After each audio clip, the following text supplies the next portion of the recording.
Chapter 1. The Unbreakable. Locked under the magic of witchcraft is a wolf strongest known to exist. With eyes red as blood and fur dark as night, he was a sight no one remained alive to describe. Many have tried bringing it to life, but failed to give away their lives. Until an innocent girl comes, sealing her and the fate of entire mankind. The girl named Thora Valentine. 7:15 a.m. Blood moon packed grounds. A girl lay on the cold, freezing ground. Her breath came out heavy as she tries to move. Her muscles were sore with the punishment. Lips cracked and dried. She pulls on her arms to hear the cranking of steel chains tied around her hands and legs. Sighing, she leaves the struggle once again. 12 hours, 42 minutes. The exact time she was tied there, to serve her punishment ordered by the Alpha. And this was not the first time anyway. She was used to the treatment till now. After all, she was just a weak Omega in the strongest pack in the world. This was inevitable. She was thirsty, and her senses were playing games with her. She gulped and tried to moisten her lips, but they only aggravated it. What a shame, Thora. Had you accepted my offer, you would have been enjoying the luxury of my mattress right now. A voice spoke from behind her, and she already knew who it was. Her punisher, her tormentor, her Alpha. She refused to reply, let alone look at him. And this didn't settle well with him. Placing a bottle of water in front of her, he crouches at her level. An evil smirk was present on his lips. Thirsty princess? Here, have it. She knew better. Nothing came for free. Nothing except pain and sufferings. He studied her dropping brown eyes and trembling body. The thought of her being helpless and completely at his mercy excited him. Opening the cap, he gulps the liquid to only leave a sip in the end. Moving the brim to her lips, he urges her to take it. She bites her lip, looking up at him, and her beautiful brown eyes lock on him. Defiance and confidence. So much broken, yet so much still to break. Ruined, but only partially. Used, but not surrendered. Stuck it up your ass, you asshole. Her words surprised him, and he chuckled and got up. Whenever he thinks he has broken her, she comes back, stronger and braver. A weak Omega by strength, but a strong-willed by brain. Interesting. Okay, princess. If you don't like my generosity, I won't be offering you any. His voice turns cold as he continues, fingers placed on her chin to make her look up at him.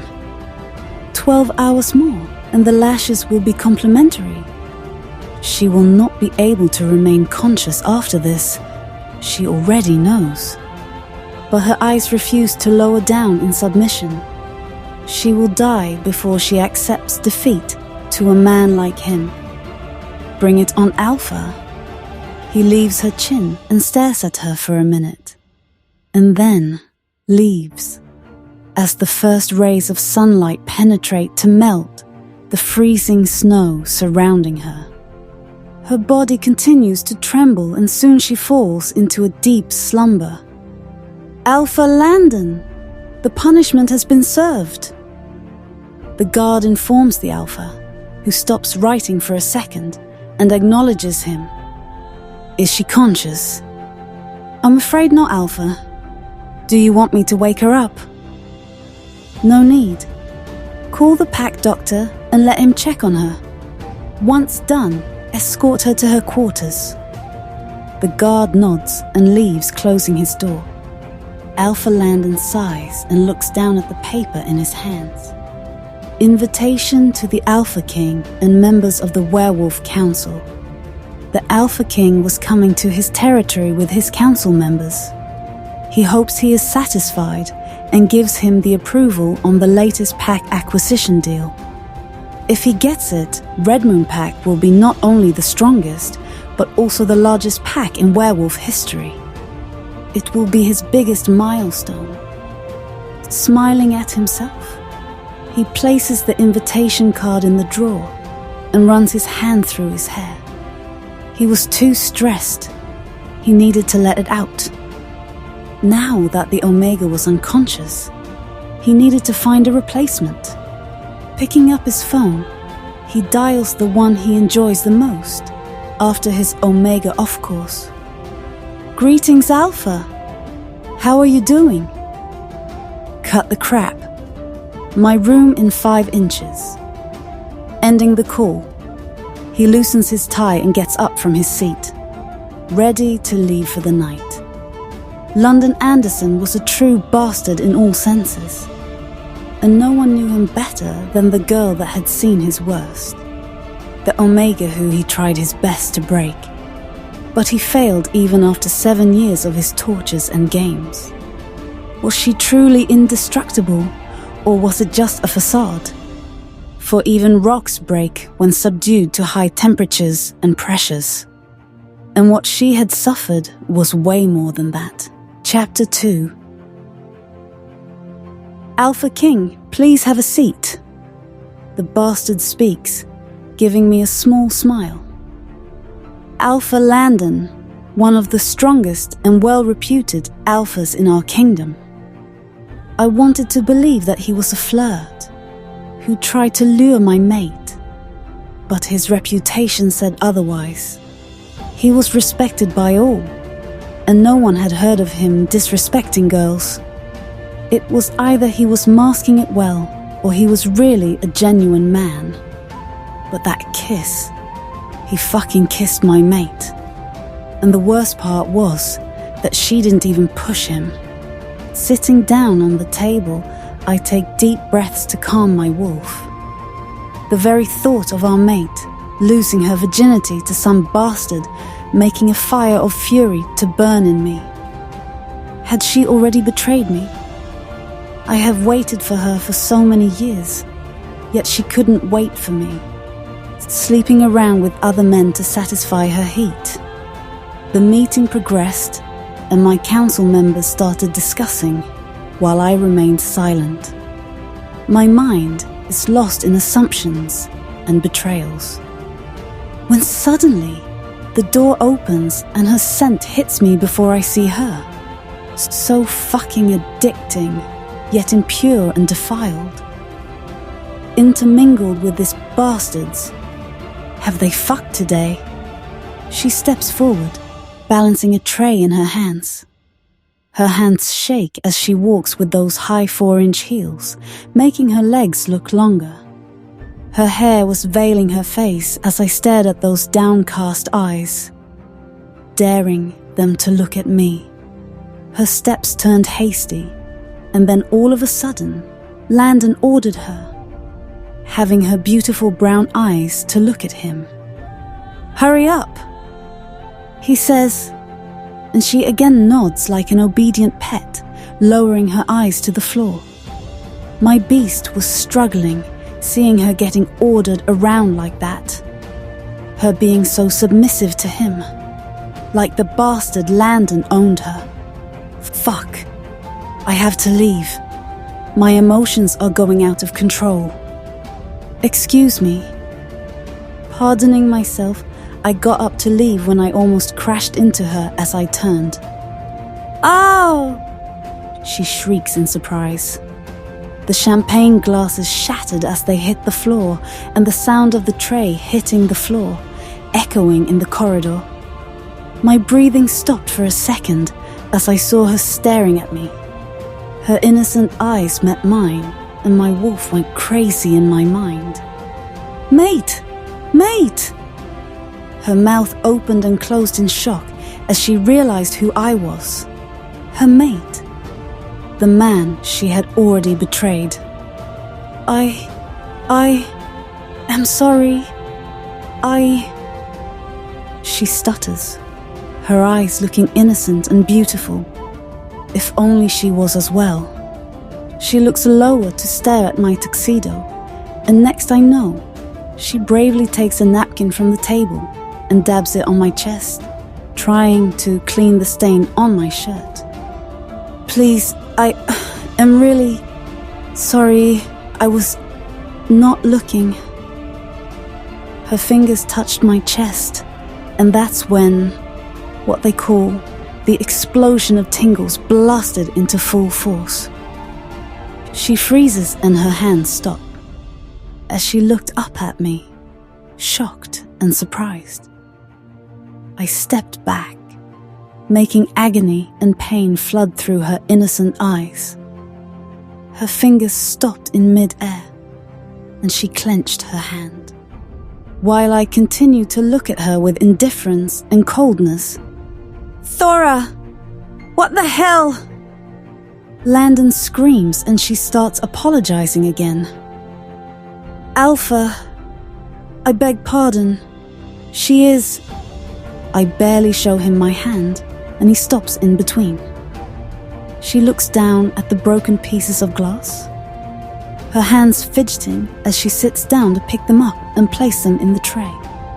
I look down at her picking up the broken pieces of glass near my feet, and I saw the other men staring at her behind. I clench my fist.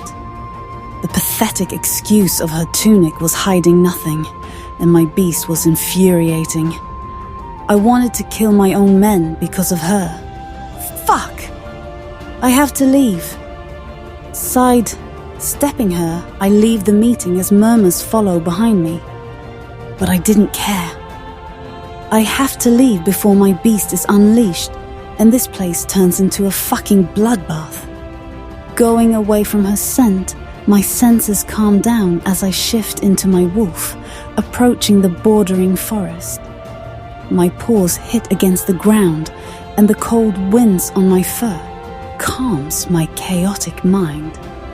I have to meet her once, to know if she has really betrayed me.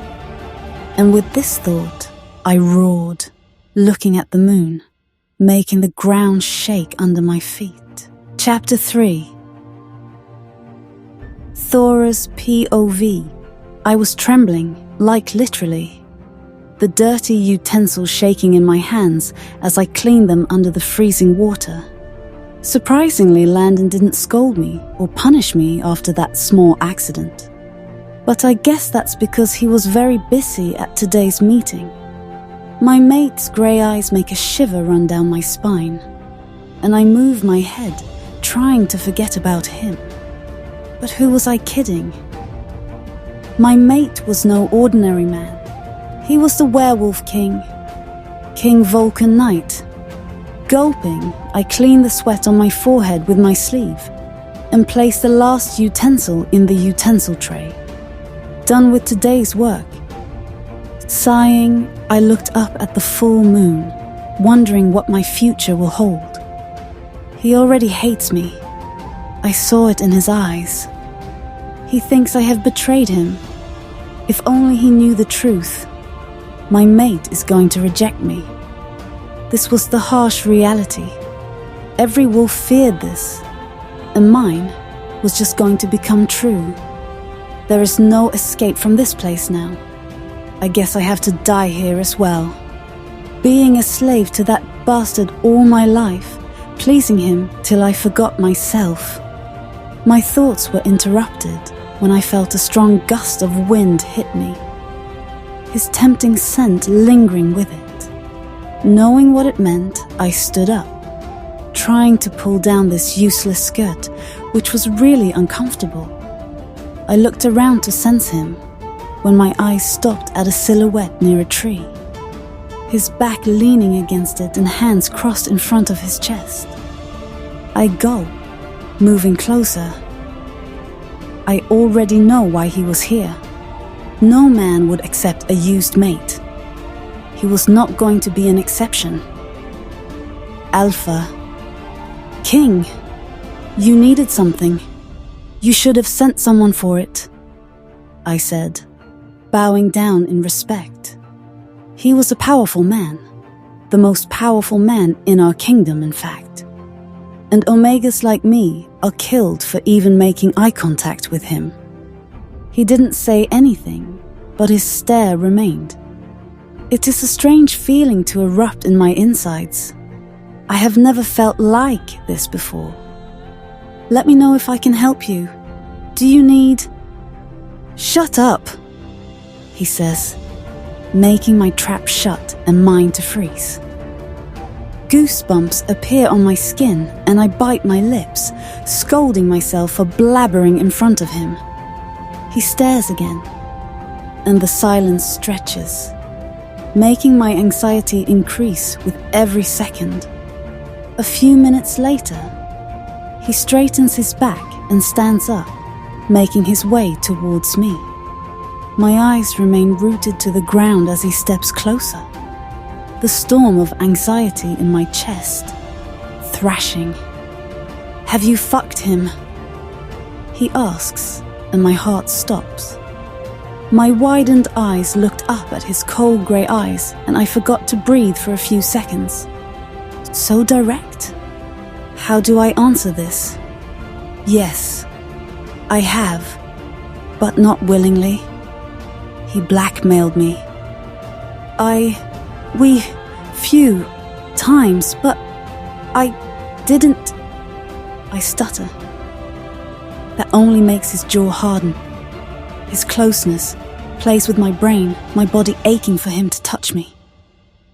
Shit. What was happening to me? And then I remembered. It was a full moon today. The matter bond is the strongest. Yes or no? He commands, and I lower my stare. Why? I wanted to explain. I thought he would trust me. If not, at least give me a chance.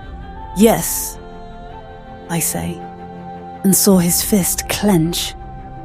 I step back afraid I will be a target of it. He again doesn't say anything for a minute, making my legs lose their strength and my wolf cry in my mind. She was already very weak.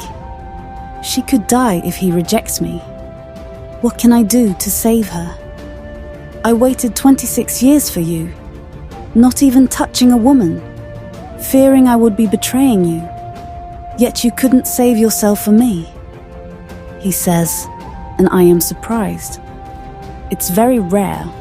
Men's instincts are way stronger than women's, and I have never heard of any man controlling his urges and saving his thirst for his mate. Yet he did it. But for whom? For me. For someone who has lost everything in this life except for her indomitable will to survive. I'm sorry. He raises his hand again, not letting me explain. But even if I speak, I won't be able to tell him the full truth. Do you love him? He asks, and my mouth opens in surprise. Is he serious? Which mate asks another if they love someone else? I can see he is stopping himself, or I would have already been rejected by him before this conversation. No, Yet you kiss him back. Yet you don't stop him from kissing you. I gulp, moving my head in a no as he steps closer to me. Fear enters my mind as the aura around him hits me. Alpha, King, please. Yet you sit in his lap, wearing these slutty clothes, and let him kiss these lips. My back hits the tree bark, and his eyes change colors. Placing my hands in front of me, I shivered. Please, Tell me, is he the only one, or do you love doing this with others when you are in heat? How many bastards have touched what only belonged to me? Calm. Down, Alpha. Please. kill me! He slams the tree bark on either side, and I flinch in fear. His arms prison me as he moves his face closer. His breath hits my lips as his eyes are pools of hatred, shifting between grey and black, trying to get back his lost control. I breathed heavily, unable to hold it in any longer. Tears ran down my eyes as I closed them, done with all this. I should have known this. He is an alpha. It would be a blessing if he didn't kill me after this betrayal. Just reject me, I managed to whisper in my shaking voice, my lips wobbling, and the saltness of my tears edible to my lips. He froze at my words, but I refused to open my eyes. I don't want to see the hate in them. I have seen enough in my life, not his as well. Let him just reject me and get this over with. My breathing hitched as I felt a soft touch on my lip, to only realize that I was biting it hard to draw blood from it. I opened my eyes to see his grey orbs fixed on my lip, his thumb touching my lip to bring it out of the assault. I will, he says, and my wolf whines in my mind. Not ready to die so young. I am sorry. I hope you find someone else. But, he continues, my teary eyes to look back at him. After I have shown you how much your betrayal has hurt me. After I have returned 100 times what you gave me. His hands move lower to rest on my waist, and the tingles cause a warmness to spread inside me. After I have made you to beg me to touch you, and after I have replaced you, my eyes widen and the warmness inside me freezes. The butterflies in my stomach die down as I look at those beautiful orbs in helplessness. No, he can't. I have already suffered so much. Please no. And that's when his lips crash on me and my body is pushed back on the tree bark to experience what they call it, a kiss of true love. If only it was because of love and not coated by hate. If only I had been truthful and I hadn't betrayed. Chapter 4. Landon stares at the Alpha King sitting in front of him. Confusion was evident in his eyes as he dared to question him again. My apologies, Alpha King, but did I hear you right? You want to take that Omega along with you? Vulcan just stared at him harder. His words were evidence of his irritation. Yes, the girl is to come with me, and in exchange, you will be given the tender to Redwood territory. Landon couldn't believe this. Thora was a used and broken, pathetic Omega of his pack. What could a powerful man like him have to do with her? The offer sounds quite attractive, Alpha King. But may I know why? Vulcan clenches his fist, not happy with him questioning him. But he couldn't tell anyone she was his mate. He was ashamed, to be honest. She has a really foul mouth. You know I don't take disrespect lightly, yet she dares to disrespect me. I will deal with her using my way in my territory. Landon was not finding this hard to believe. Thora can be feisty and rude at times. Her foul language very well versed to him. My apologies, Alpha King. This girl's audacity. I can punish her if you say, no need. I will take care of it myself. Landon nods, giving him an apologetic smile. I agree, Alpha King. This is a really great deal you offer. You can take her in exchange. An Omega like her is of not much use to me anyways. Vulcan nods, getting up and leaving, while Landon smiles to himself. He will surely miss her, but she could be easily replaced. And anyway, he was already bored of the pathetic girl. That has been nothing but a burden since the day she was brought into his pack to take care of. An unnecessary baggage he was relieved to get rid of. Thora's POV, I sit in a luxurious car, which could fit 12 people. Yet we both sit alone. He sits in front of me, busy with some work on his laptop, not even once looking at me. Not that I wanted him to stare at me, but the way I was sitting directly in front of him, clothed yet exposed to his scrutiny. It caused awkwardness and uneasiness to stretch between us. Bored, I looked down at my hands tied with a rope. The very proof of him not trusting me or respecting me in any way. I wriggle, trying to loosen it, but it only results in red marks on my wrist. I won't be leaving. Please, can you open this? I asked, and his fingers stopped typing.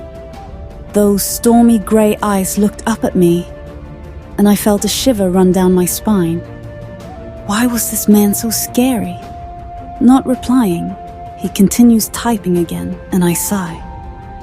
My eyes shifted to the view outside, and I pushed myself closer to the window. Wow. It was so beautiful. I have never been out of my pack territory. I was not allowed to. And the roads, the trees, the houses, they all looked so intriguing to me. If only I could feel the wind on my face and take out my hand to feel it. Biting my lip, I stared at the button. Can I? Will he scold me? But he looks busy. Pressing the button, I let the window roll down, and before he could scold me, I place my elbows on the sill and lift myself up. The cold wind hits my face, making a smile come to my lips. My hair trails behind me, flying with the wind. Wow, this was heaven. But heaven was short-lived as I was pulled back to hell. I looked at my side to see. My long hair was touching his face, and he looked beyond irritated. He moved his hand forward, grabbing my waist as I screamed at him. No, please, let me. My force and pleas were no use as I was harshly pulled back from my waist to land on his lap. I again struggled to only have him coil his arm around my waist and turn up the window with his other hand. No, please. Fuck. Stop, women. Stop it. He curses behind me. His breath hits my ears, making a warmness to spread inside me. It's beautiful. Please. I again try to only have his grip to tighten on my waist, my back against his chest as I breathed heavily. Are you a dog? Sit here silently. He says, and I feel frustrated. Why such words? I just wanted to look outside. He hates you, Thora. What do you expect? He will hate everything you do. We continue to sit like this, and the tingles start exploding, his scent overpowering, making me hold my breath. When suddenly, I was pushed to the seat next to him harshly. Like my touch just burned him. Because of my hands being tied, my head hits the headrest of the seat, and a slight pain hits my skull. He doesn't move, not bothered. While I wringle, trying to adjust on my seat, he goes back to typing again, and I just stare outside in longing. I was going away from the prison Landon kept me in. I just hoped he would be better than him. He hates me, but I can see. Maybe he still feels something for me. The tingles, the warmness that I am feeling, he must be feeling it too. I have a chance to show I can be loyal to him, that I can love him like mates are supposed to. and I won't let it go to waste. I will try to win him back no matter what it takes. "What's your name?" he asks suddenly, breaking me from the chain of my thoughts. I thought he must have asked someone till now, but it seems he didn't care to even know his mate's name. "Thora," I answered, still looking outside, when he suddenly slams his laptop shut, and the aura around him changes drastically. He was angry. "Look at me when I ask you something." I gulped, adjusting myself on the seat and turning my neck to look at him. His grey eyes were boring holes into me. "Full name? Pack of birth and parents' name?" he asks, and I lower my eyes. He will hate me more. I know it already. After all, I was a nobody. "I don't know," I say, staring at my hands as he turned to give me his full attention. "What do you mean you don't know? Did you fall from the sky or what?" he asks, irritated. "I was found near the river by Landon's mother. I am an orphan." Silence. He just stares and then sighs, running his hand through his thick locks that have managed to fall on his forehead. "See, Thora, let me get a few things straight before we enter my borders." I shyly nodded, knowing things were going to go bad from here. "First, no one, I repeat, no one is to know that you are my destined mate." He was ashamed of telling them, "I know." Shit. Why am I feeling so hurt? 2, you are to follow my orders, no matter what. I ask you to come, you come. I ask you to leave, you fucking do without questioning. No ifs and buts, or you will be punished just like others. I nodded again, looking down. I will try my best to be the perfect mate. I will change his perspective on me. And 3? He goes silent, and I look up at him from below my eyelashes. Why did he stop? His eyes took me from top to bottom, from my legs to my face, and I feel suffocated. His features cover in disgust, and I prepared for the worst. If I see you flirting around with my men, I swear on moon goddess Thora, I will first kill you before I kill him. Am I understood? I gulp. His words make me shiver. Yeah, it's Alpha, I say, and before I know, my chin is roughly grabbed and he pulls up my face. My widened brown eyes met his cold grey ones as he uttered with pure hatred. I said, look at me and answer. Do I have to remind this the hard way? I move my head in a no, and he leaves my chin, sitting back on his seat and adjusting his tuxedo. I take a deep breath, tears stinging my eyes. So much hatred. How will I teach him to love me? What does it take to amend one's mistakes? Clean your tears. We are approaching. He orders, and I look up to see a castle welcoming us. I used my shoulder sleeve to clean the traces of tears in my eyes as I took in the beauty of the place through my hazy vision. The Vulcan Empire. Worried a big stone inscription on the entrance, and I felt my heart drop in the pit of my stomach. Chapter 5. The car door is opened for him, and he proceeds inside while I struggle to open my side of the door with tied hands. Failing, I scooted and went out of his side instead, breathing heavily to find him near the entrance already. Shit!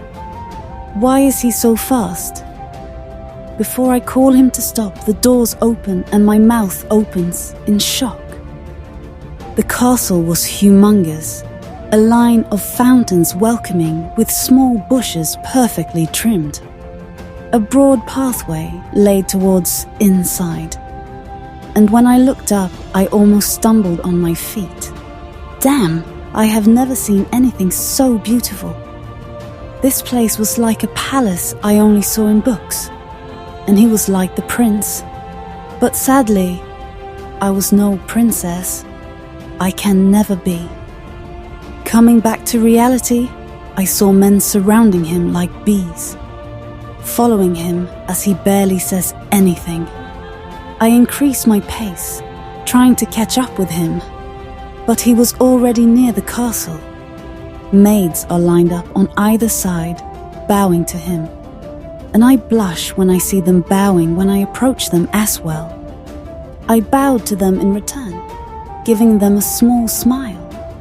My scared eyes stared at his back, hoping for him to slow down. Unaware of the step below my feet, I stumbled on it. A small scream left my lips as I landed on the hard pavement. My hands, being tied, couldn't break them, and my elbows took a harsh fall. Oh, come on, Thora. That was so embarrassing.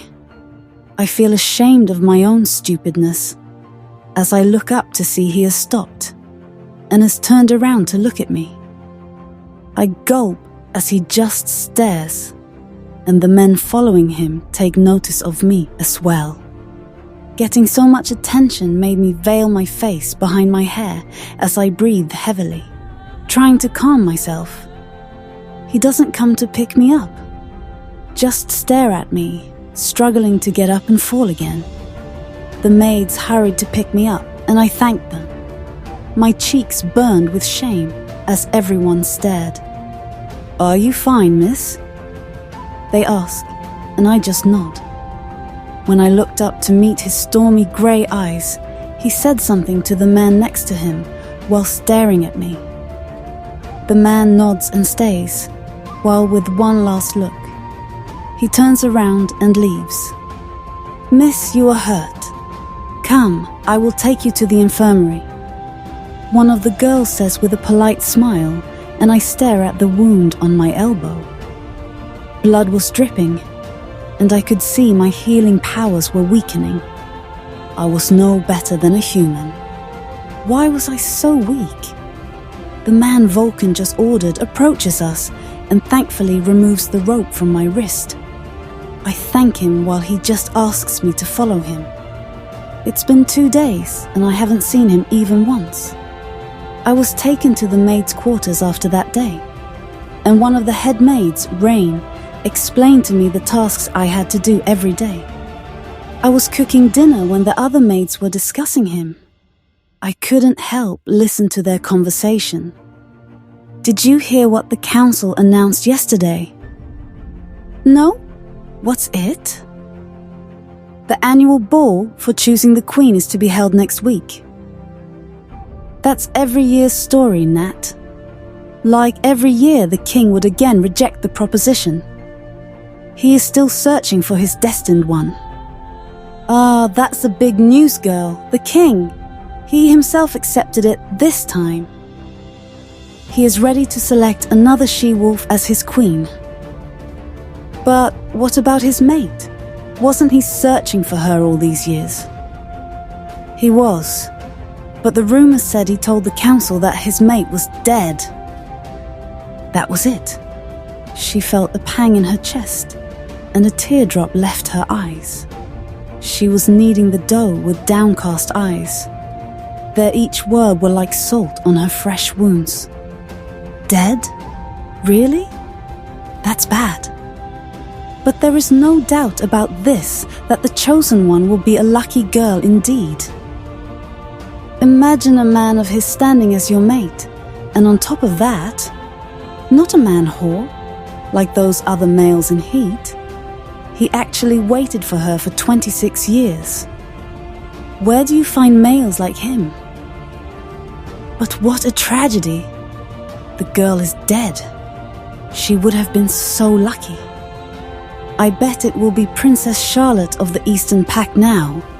She is the most deserving candidate. And an egoistic bitch as well. the other said, making them both chuckle. While I look down at the dough, my teardrops have ruined it completely. I have to do it again. Keeping it aside, I just rushed out of there, listening to them saying behind me, "What's wrong with the weirdo? Isn't this the very reason we call her a weirdo?" And they again chuckled at this. Weirdo. This is my new name here. Not their fault, though. I was weird anyway. Not talking to anyone, not speaking anything except yes or no. Busy with a notebook and pen in my hands. Scribbling something every day. To go back to sleep in my quarters while others gossiped and enjoyed themselves. I was weird, so it's fine.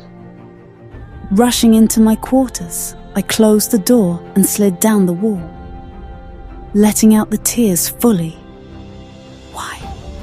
Why did I have to have a fate like this? Rejection would have been better, but all of them were talking about my death when I was here breathing. Broke me. Is this how much he hated me? That he wanted me dead? No, I have to face him. I have to ask him. I have to try at least. He can't choose someone over me like this when I am alive. He would actually have to kill me to get there. With newfound determination, I get up, cleaning my tears. It's 5:20. In 10 minutes, his evening tea will be taken to him. I have to make sure I get it to his chambers. Going back into the kitchen, I see one of the maids preparing the tray and I hold it for her. Let me take it. She just sighs, calling me a weirdo but not stopping me. Placing the cup, she showed me the staircase. 3rd floor, 2nd door to your right. I knew it already, but I just nodded at her and rushed out of the kitchen, determined to ask for answers. Knocking on the door, I hear a low "come in," and I gulp before entering. Opening the door, I saw him sitting there on his table, his tuxedo hanging on the seat behind. The tie was lying in a corner, while the sleeves of his shirt rolled up. I felt his stare at me, and my hands start trembling. The teacups clicked as I approached him and placed the tray on the table. "Sir, your tea," I managed to say, but his cold stare didn't soften. Instead, his next words made nervousness kick in. "I don't remember asking you to get it." Is this how much he hated seeing me? Lowering my eyes, I stared at my bell flats instead, feeling bothered by his intense stare. He wanted to talk to you," I only say to be hit by his powerful aura as he straightens his back and his eyes bore holes into my skull. "Did I give you the permission to speak?" My body nearly trembled at his rude words. His dominance made me scared, like a little lamb going to be slaughtered. Moving my head in a no, I refused to look up at him. "Pour me a cup of tea." It was his next command, and I couldn't help obliging. My hands trembled as I lifted the kettle to pour its contents into the cup. He just stares at my pathetic self, and trust me, I haven't felt so weak and vulnerable before. Landon has broken me completely from the inside, and even if I try not to show it, I feel it with my soul trembling. Offering him the cup, I try my best to keep my grip steady. Thankfully, he takes it from my hands, and the clinking of the ceramic cup ceases, making me a bit relaxed. His fingers don't touch me. Of course, why will he? He is disgusted with you, don't you remember? He doesn't say anything for the next few minutes, and I stand there awkwardly, aware of his eyes on me every few seconds, but I couldn't dare look up. "Come here," he says suddenly, pushing back his chair and pointing to the place next to his seat. I go there reluctantly, on small, clumsy steps, staggering. I am hit with his rain and pinewood cologne as soon as I step in his vicinity, making me hold my breath to stop my wolf from going crazy. "Hands behind your back," he said, and I couldn't help obliging. It was a symbol of respect, so why not? "Now kneel." This time my eyes met his stormy grey ones. I was afraid. There was nothing but coldness, and it froze me completely. Why does he want me to kneel? Will he? I won't be repeating. And I slid down, in no mood to aggravate his anger further. My knees hitting the carpet and eyes fixed on the floor. I felt him moving his chair closer to me. His legs were coming on to my either side, causing anxiety to kick in. "Now lift your chin and look up at me." His voice sent shivers down my spine, my hands clenched behind my back. Not even once did he touch me, but the wetness below made me ashamed of myself. I couldn't control it. My wolf enjoyed listening to her mate's commanding voice. It was all her doing. I look up finally, to only hate myself more. His eyes, they showed how much he hated me. My sight alone is disgusting to me. "Now," he says, moving his face closer to me. His breath hits my lips as he sniffs me suddenly. "Speak." By sniffing, he was making sure that no other male was near me.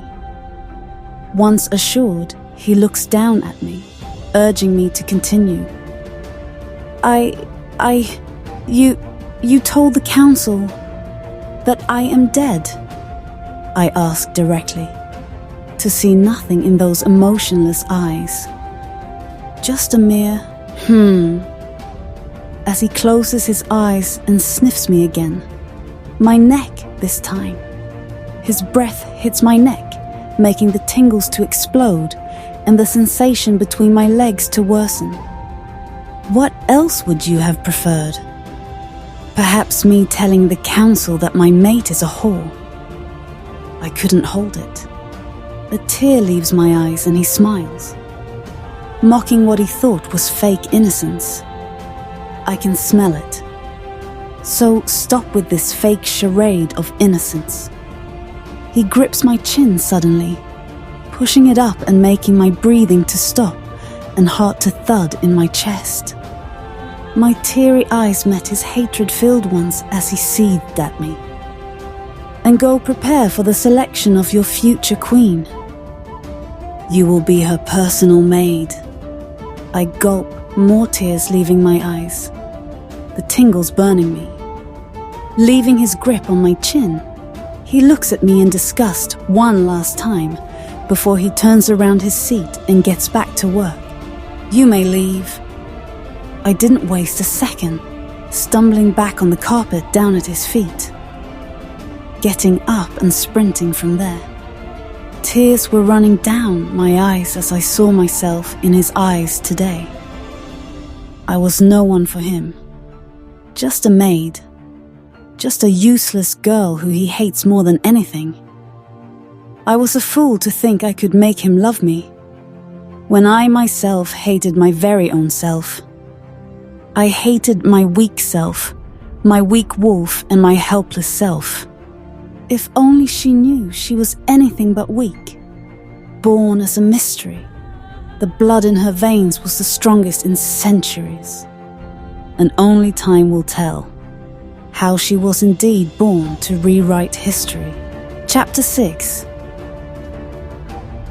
She stares at the kids playing, her dirty sneakers covered in mud, a loose sweatshirt and worn-out jeans covering her as she tries to stop the tears falling down her eyes.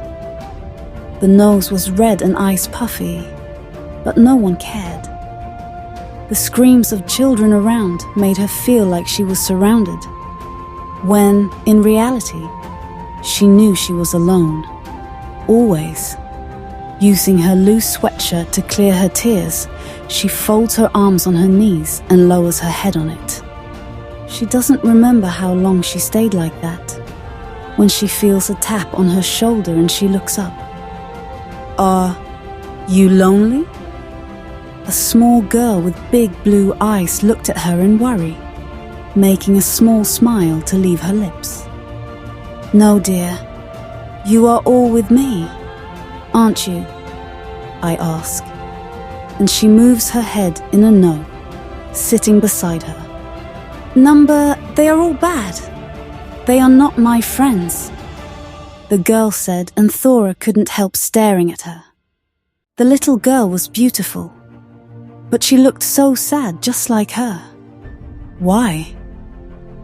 "They say I can't play with them. My uncle doesn't let me play with them. He will scold me." Thora didn't quite understand what her situation was like. Why would someone stop a child from playing? "The doctors, they say I am sick. If I get hurt, I won't heal." "You are a human?" Thora asked, trying to guess what it was, when the girl moved her head in a no. "No, I am a werewolf, but I am sick. Moon Goddess hates me, so she made me sick." She played with the hem of her dress and Thora couldn't help it. Tapping her lap, she urges the girl to sit there. The girl obliges, sitting in her lap, looking up at her with her big blue eyes. "What's your name, sweetheart?" "Elora."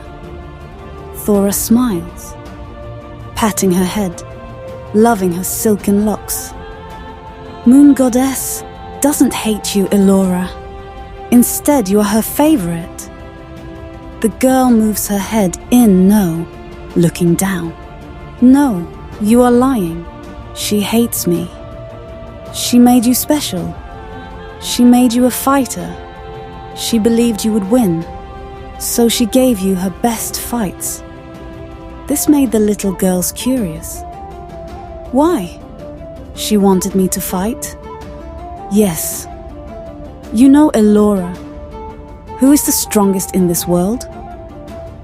Who rise despite facing all the fights? Who don't let a little sickness to get in their way? Moon Goddess is very busy. She can't fight all battles herself, so she decided to give one of her battles to one of her strongest children. She chose it for someone very special, for a girl she believed in. And that's when the little girl's eyes widened. "Is that girl me?" Thora nodded, making a bright smile come to the girl's lips. She looks at her hands, and then suddenly, back at Thora, her next question was something Thora never thought would come from 10-year-old lips. "Then, if Moon Goddess is for real, is the story of the Death Wolf also true?" Thora's eyebrows furrowed in confusion. She hadn't heard of it before. "The Death Wolf?" "Yes. Haven't you heard his story? Uncle always narrates it to me at night. Everyone says he is bad, but for me, he is my hero." Thora couldn't understand. Why hasn't she heard of this name before? But she can't blame anyone. Her life has been nothing less than a nightmare till now. Who is he?" The little girl's eyes shined in excitement. But before she could say something, a voice called from behind. "Princess Elora! We were searching for you everywhere." They looked up to see 3 maids coming their way. "Princess?" "I refuse to go back. I have made a friend today," the little girl announced in confidence, and Thora couldn't help bow at them in acknowledgement. to which they barely nod, taking their attention back to the little girl. Princess Elora, your uncle is really furious at your unannounced absence. He wishes to see you. The little girl sighs, dusting her clothes and getting up. Lifting up her chin, she turns around and says in an authoritative voice, well tried, because she was still very young, "Tell him, I am coming." And with this she turns around to leave, but not before looking at Thora one last time and whispering in her ear, "Search in the library." That was all the girl said, winking at her, and Thora couldn't help but smile back. She was so adorable. A few days later, "Sally, can I ask you something?" Thora asks the old lady, who barely nods, ticking the chores on a piece of paper. "I happen to notice there are so many unmated females here. So, what do they do on the full moon? I mean, how do they survive the heat?" Sally just chuckles, considering her question to be humorous. "Aren't you very innocent? They satisfy it. What else? But they haven't found their mates. So, it doesn't have to be your mate to satisfy it. But what if the female doesn't want to?" Sally sighs, placing her hands on her waist. "Why are you asking me these questions, girl? Is your heat approaching?" No, I was just curious." "Keep your curiosity in check, stupid girl. Go and do your work." She gulps and turns around to leave. And yes, answering your last question, those who don't wish to do it, run. They run from unmated males the entire night, hiding their scent, until the sunrise. Thora gulps, nodding and leaving, holding her stomach, which had been aching since morning. She wished it was a stomach infection or just hunger, but who was she fooling? She met him few days ago, and everyone knows. The first time you meet your mate, you are hit by the strongest heat on the next full moon, strongest than you have ever felt it. And no way in hell will she stay in the pack house and let unmated males flock around her, trying to force themselves on her. She will die before she lets another man like Landon use her. So she will run. Tonight, on the full moon, she will run till her legs take her. She would die, but she would not let any other man touch her, other than her mate. She couldn't fight Landon back then because she was very young and innocent. Too innocent to fall into his trap of sweet words and give herself to him. But now she will not let it repeat again. She will run till death. Vulcan stands on his balcony, his hands resting on the railing as he looks up at the moon. His grip on the railing tightened as he thought about her. His mate. He would have accepted anything.